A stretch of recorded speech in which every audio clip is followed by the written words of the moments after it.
All right. Well, we have fun sometimes here on the program, but there was an interview this past week that answered a lot of questions that everybody had been asking since the cardiac event with Triple H, which was exactly what happened and how bad was it.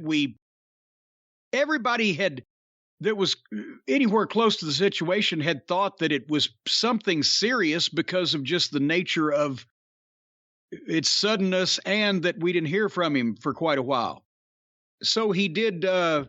This was this on real ESPN or one of the ESPN offshoots? This was the real deal, right? He only goes on the main program with Stephen A. Smith. I believe this is on the real ESPN. Yeah, Stephen A. Smith is a real piece of work too. Holy mackerel! Hey, they only sit down for interviews with guys they know are going to give them a soft interview. I thought he was going to hump his leg at one point. WWE's not going to put any of their top people with anyone who will ask anything considered even remotely a pressing question. Well, but or any good follow-ups. They want to give everyone a soft pillow of an interview, and that's what this was. I mean, no disrespect to what Triple H was saying here, but that's why it got to this channel and why it got to Stephen A. Smith was they knew it would be a softball. Why did it need to be a softball? The guy wasn't out there denying involvement in the Kennedy assassination. He said, hey, I had a, heart incident and I've come back and here's where we're going from here. I don't think anybody would have really drilled down on him like, well, what about the stock prices? But anyway, nevertheless, the first part of this, it got hard when he started breaking up about thinking about his kids and his family when he's getting put under, and it was close. He said the 1 yard line he had a 99% blocked widowmaker artery, whichever one it is that they call the widowmaker, and his heart had found a different pathway to pump the blood, which does not sound good. I had not heard of that before. I'm not saying it's not a real thing or anything, but boy, I had not heard of that before, that your heart just creates a new artery. Well, yeah, it sounded like me and the Monroe brothers out down at the creek going, where's the water going? Oh, it's under the oak tree there. It made its own little space. But anyway, he got emotional, and rightfully so, on, how close it was. So apparently that was and it was one of those things. It was found because of the pneumonia that he got, which I get. He had this even before he had pneumonia. Obviously, pneumonia doesn't just block your arteries in 2 weeks or whatever. And he mentioned it was genetic. A lot of his father, grandfather, great-grandfather had various heart diseases and attacks, and I could identify with all of that. Same story, which is why I'm not running a goddamn developmental program right now. But anyway, that was close, that at least they found it. They did the same thing with Matt Cappotelli, one of the Tough Enough winners, along with John Hennigan, Morrison, Nitro, whichever name you know him by. He got a concussion in wrestling class, and they gave him a CAT scan and checked it out and found his brain tumor from his brain cancer that ended up killing him. So you can have shit going on, which is why I'm always shaking like a dog shitting peach seeds every time I go to have any kind of test of anything, because you can always have something going on that you don't know about, and there's no symptom, no reason to check something until accidentally you stumble across it. But yeah, so he announced he's done as a wrestler. He's got a defibrillator. So he joked about it, which is great of him too. It wouldn't be good to get shocked on live TV, but do people know how those work? Are we just saying this and expecting everybody to know what it is? Explain it. Jerry Jarrett has one of these because he had heart issues, and it's not a pacemaker per se. A pacemaker, I'm not a doctor. I don't even play one on television. I'm a small town bird lawyer.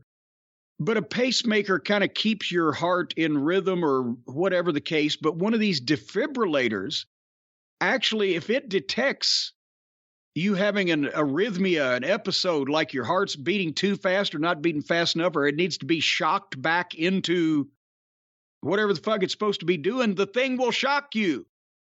Because I was talking to Jeff Jarrett one time, and he and his dad went to, well, no, I don't know whether he and his dad were speaking at that time. I don't know whether he was there or he heard about the story. They've since they talk. But the point is, Jarrett's sitting there in a movie theater watching TV, or watching a movie. And without knowing it, your heart starts doing something irregular, and the thing shocked him, and he threw his popcorn up in the air. It's like getting an electric shock without, when you need it, it gives it to you, whether you're prepared for it or not. And his fucking popcorn goes up in the air. Wow, Jesus Christ. And then it hit him again, and they had to take him out of there and take him to the hospital to see what was going on. And they said, oh, no, this is what it's supposed to do. And it did what it worked. It was right. So if he's got one of those and he was in any kind of, I would think, stressful athletic situation, or maybe took a hard bump, or I don't know what causes your heart to do bad things when your heart is not good, it would shock him right there in the middle of the goddamn deal. So yeah, that, honestly, this guy, it's a shame he did not get to do the last big match. He mentioned that they were talking about this WrestleMania. He and Vince were before this all took place, and then that got scratched. But, what are you scoffing? Again, I'm joking, and I feel bad about the whole situation. I genuinely do. But in the world of the joking, Brian Last, well, he really showed Sean how to get out of doing a job, didn't he? He didn't lose his hair in a match, and now he didn't have a career-ending match. He is the master of all time. Oh, come on now. No, but again, I'm joking. Can you imagine the trouble and the pageantry and the pomp that they would have gone to for his retirement match? That would have been interesting. But, all in all, the thing I took away from this is I think he's realized, shit. Maybe I need to reevaluate and calm down and think about family more or whatever. He was still doing rah-rah at the end of the show, and he's excited about new talent and all those things. But, I think he's earned it to take it easy. And everybody's speculation, what'll Triple H think about what they've done to NXT? They've taken all of his work apart. Maybe, hopefully, 2 or 3 years ago, he would have been taking the sledgehammer to the walls at Titan Tower, but maybe now he's like, you know what? I'm not dead, so I don't give a fuck. I'll never need money. I'm still in the family. I got the stock.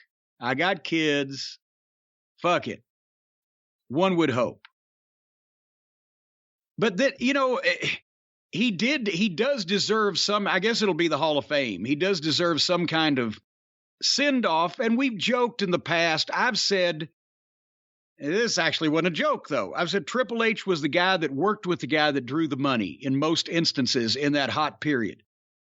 And I still stand by that. That doesn't mean that Triple H was a dog shit, right? There's a select few people that really get to where they are the most over guys in their business at any period in the business. And a lot of it doesn't come from the push. It comes from the natural hysteria that starts building up about that talent. Now, Triple H, he looked great. He was a student of the game to the point where it became his nickname.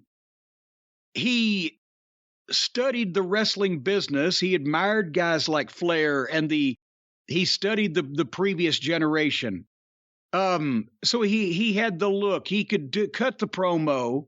He had the physique. He had the working ability. He had the psychology. But the one thing that really never happened, and it doesn't happen with most people, I differentiate his top main event level career, which it certainly was, and I'm not taking anything away from it. But the guys like Austin and Rock and Foley and Taker, and Taker a little bit slower at the beginning because he got a slow start because it was a little gimmicky at the start, but he made it his own and he got there pretty quickly. Rock and Austin.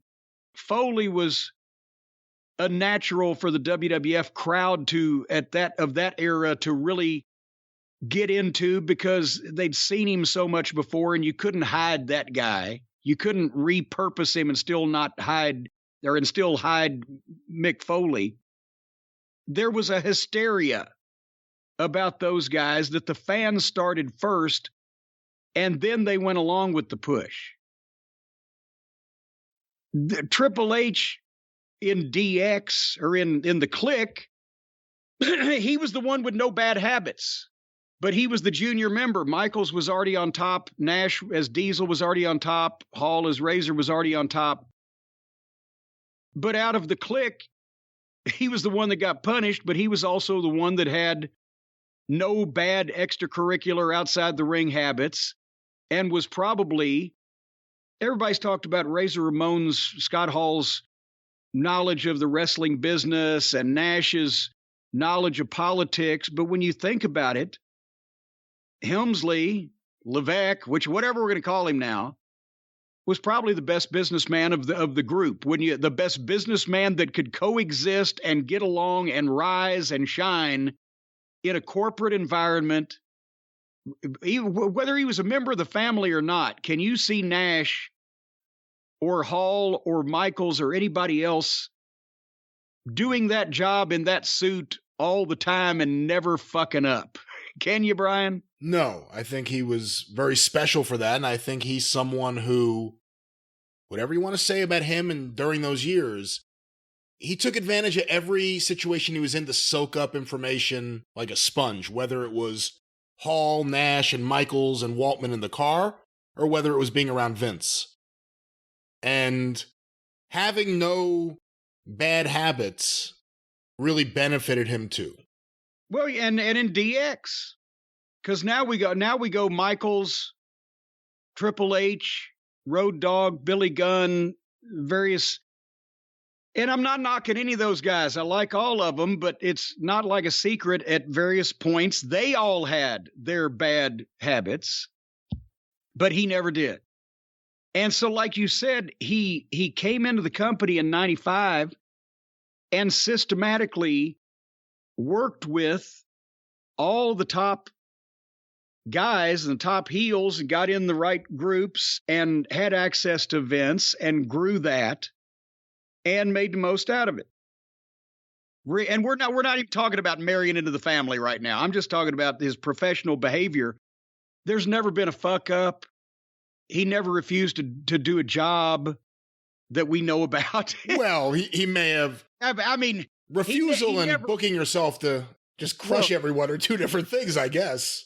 But he never lost his smile. There was none of all that falderall, right? He always was able to do it the proper way.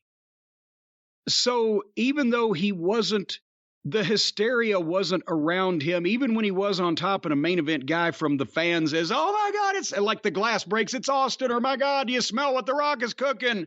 Or we love Foley, or The Undertaker's an icon.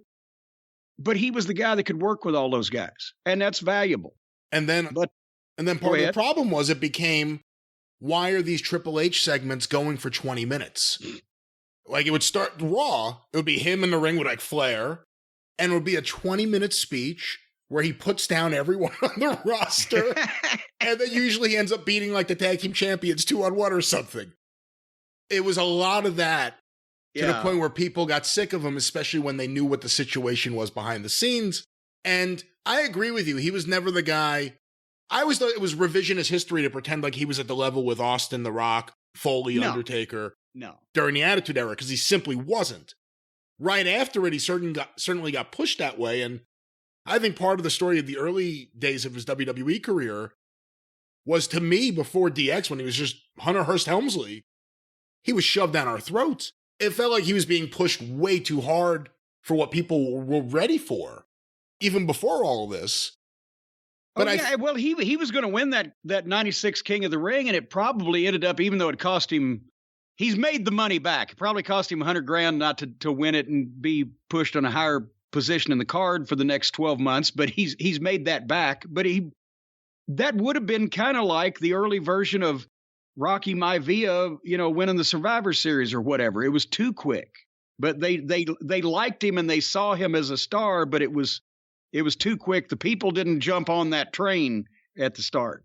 But I think eventually, because he was there so long, and because everyone knew how he was used, his matches did end up meaning a lot more. Those later WrestleMania matches, him and Sting, which ended up just being a complete, hey, how do we destroy WCW one more time on a national stage? But him and The Undertaker, it wasn't all Undertaker. It was the fact that The Undertaker was going to work with Triple H. What will this match be? Yeah. So I think eventually he grew into being that guy. It's just they pushed him as being that guy way before he was that guy, I thought. But I had a question for you. Yes. Chris Candido years ago said that when him and Tammy and Paul Levesque all started or all showed up the first time, I think WrestleMania, that they remember him saying, I'm going to do whatever it takes to run this place. I think it was something like the quote. If there was no click, like if there's a universe where a wrestler comes in and however things work, not to say you wouldn't have friends and it wouldn't be the same people, but there wasn't a click doing what the click did. Right. How far do you think he would have gotten on his own? That's interesting. There's so many what ifs when you take people out. I mean, we've seen that science fiction movie. When you take the existence of certain people and certain moments out of an equation, shit goes in a drastically different direction. I think they were the platform that enabled him to get up there, get comfortable enough, get halfway bulletproof. Even though he was punished for King of the Ring, it was the punishment with, well, we have to punish one of them. Two of them are gone and the other one's our champion. And it was always known that was going to blow over if he kept his head down, whatever the case.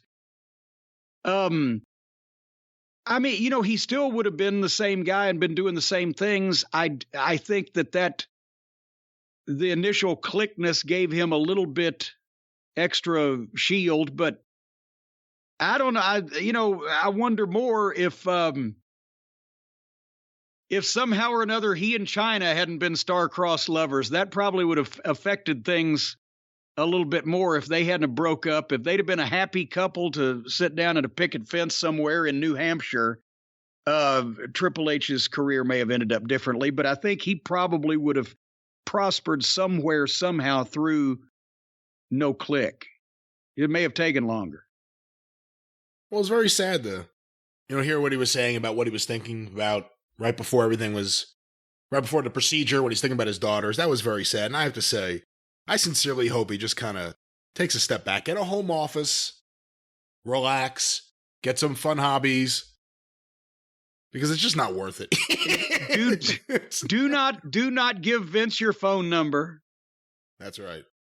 Oh, that's another thing. Bruce Pritchard got mad at me one time. What in the world are you doing? I said, what? Because Vince decided to call everybody at 7:30 in the morning one day.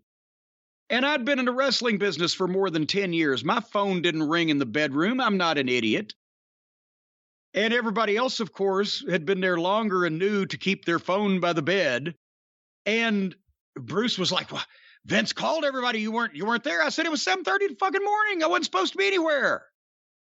Nobody told me I was going to be getting a phone call. I'm not a goddamn fireman. Well, Corny, you're going to have a phone that. So what I did was I got a 40-foot phone cord and I plugged it into the wall in the living room and I fucking ran it up the stairs and through the door and I set it inside the bedroom door just in case I thought it would ever be a day where I might get called. So I had the phone in the bedroom. But was there ever an important 7:30 a.m. phone call from Vince? Never again. But now I understand, since they got the Blackberries and then they got the smartphones, and now you can be texted or called at any hour of the day or night. So, again, good luck to all the people that work there is what I have to say. But they all need a good night's sleep. Just like we all do, but we get ours, and they don't get theirs. You know how the two best ways to get a good night's sleep are, Brian? The two best ways? I don't know. I'm afraid of what you're going to say. Number 1, do not work for Vince McMahon. And number 2, go to helixsleep.com and take their quiz. There it is. That's right. Because if you go to helixsleep. That's Helix, by the way. Helix. Like Felix the cat with an H. Get the F out of Felix. Anyway, if you go to helixsleep.com, what's the matter with you? Get the F out of Felix? Hey, get the F out of Felix. If you go to helixsleep.com and you take their quiz, they will match you up with the perfect mattress for you. All they ask you about, they don't ask any personal questions. They don't ask you what your favorite sexual position is that you're going to be performing on this mattress. They don't want to embarrass you. They don't ask for your, as a matter of fact, if you go to helixsleep.com, you will notice that they do not ask you for your social security number. That's a security thing right there.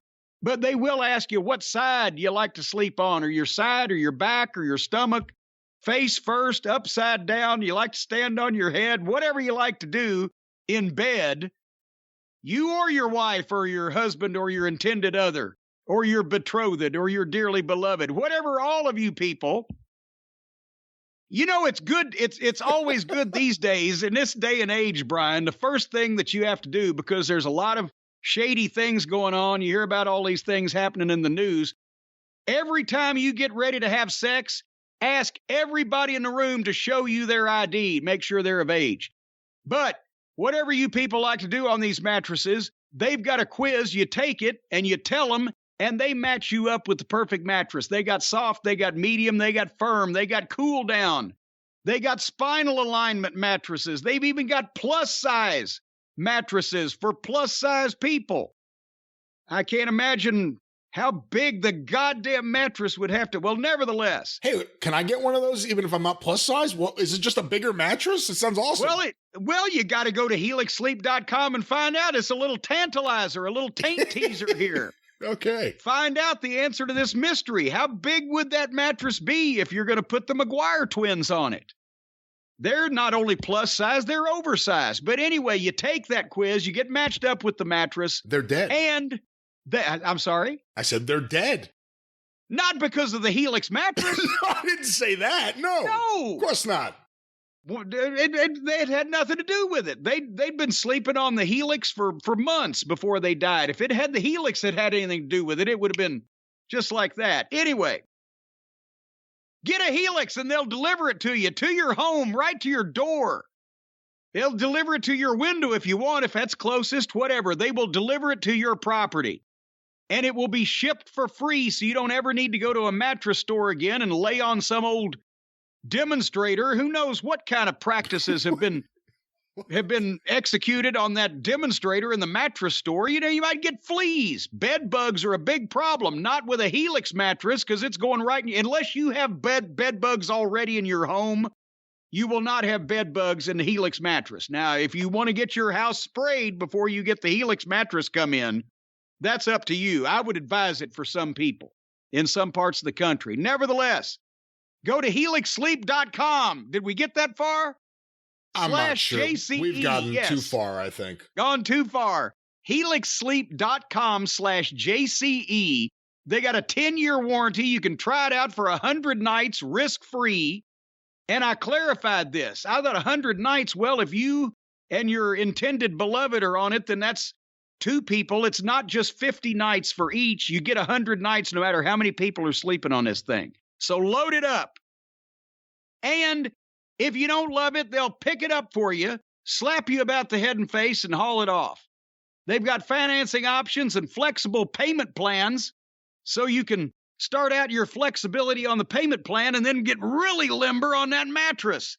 And they're offering up to $200 off all mattress orders and 2 free pillows for our listeners at helixsleep.com/JCE. helixsleep.com/JCE.